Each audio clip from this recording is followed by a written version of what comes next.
Kopogore gi mano, anyuola mar Guda mayudore gwenge mag Nyatike ochiwo omenda mano mar basari maromo shillings million 2.1 ne nyithindgi maromo 134 masomo e skunde mag sekondar mantiere gwenge mantiere kuonde tiegruok mopogore opogore e kaunti ma Migori. Japuonjre ka japuonjre oyudo siling omenda maromo siling 15,900. Jojuma nigi lerno. Pek mayudo somo ne jopuonj mathoth ne kal gwego mag Nyatike mane ikelo kod onge mar omenda mar somo ne omiyo anyuola mar Guda e sapkuonde ma Nyatike ne obedo piny kendo ne obiro kod paro mar solo omenda matin mar siro somb nyithindgi. Paro ni mano biro higni malo 5 mokalo osekelo geno maduong' ne jopuonjre ma anyuola ni mar Guda mane kod geno ma yudo somo. Doka nyathi ok bed gi thuolo mar bedo e school. Gin frequently at home kiriembo gi mondo gidhi gimany school fees. So wan kaka jonyuol ne waparo matut wakonto ere kaka dang' maintain nyithindwa school nikech sama en maintain school no eko bedo gi full attendance in lessons. E higa ni jopuonje maromo 134 mowuok e anyuola ni mar Guda omiyo omenda mar somo maromo milion 2.1 ka japuonjre oyudo omenda maromo 15,000 kod 900. Wan gi nyithindo 134. Nyathi ka nyathi dhi yudo siling 15,925. Watemo matek mondo kik walok ng'ewa ne nyithindo ma samoro nitiere kaka ne gi chandruok moko korka somo nikech somo ka ok gisomo kawuono to nyiso ni kiny onge gi jotelo mambele. Gima chalo kamano wagombo ni mondo timre ne ji oganda duto te mondo nyithindwa oyud konyruok nikech somo ka ok iriwori gi jowadu to samoro nyalo bedo mapek matin. An gi jonyuol na te lakini challenges to ng'eny.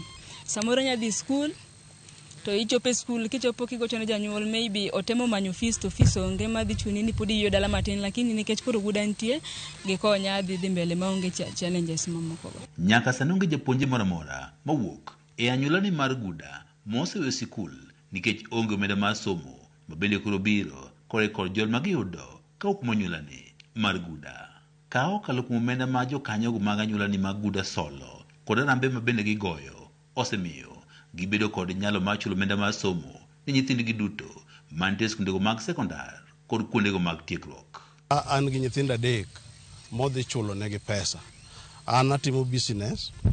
To samoro business nigi challenges. Samoro en piny. Akwayo joge wate ni wamed riwre uru mondo wabed gi gima chalo kama okony nyithindo moko. Sani an gi nyithindo 2 moseyudo kony Guda community kae. Yuto ma jakonyrago kuom nyithinda gi eki en mana yor pur. To seche moko pur ok dhi maber, seche moko piny to kaka sani nyo wakeyo maber.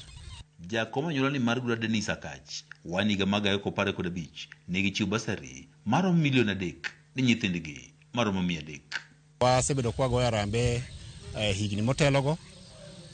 E higa ni wasebedo gi arambe ma jumla wayudo ka kiep mar siling milion 3.2 ma in total wase support godo nyithindo madhi 300.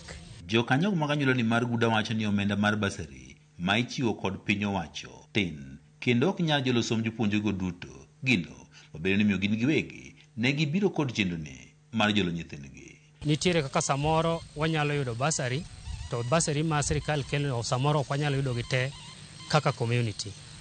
Koro wayudo ka nyithindwa nyo bedo gi rem moko makoro ne chunowa ni nyaka wabed piny kaka joka ng'ato mondo wang'ino to ere way forward mwanyalo konyogo nyithindwa ma samoro oyudo rem. Thurwa e akademika yuto ne piny to iyudo ka samoro ka sirikal kata CDF ogolo basari nyathi idwa pogne siling 5,000 kata siling 6,000 to ibiro yudo ni nyathi masombe ne piny mogik kata day scholar biro bedo ni chulo 20,000. Koro ibiro yudo ni janyuol pod biro dong' gi pek kuom 14,000 mondo chako sol lwete ofuko.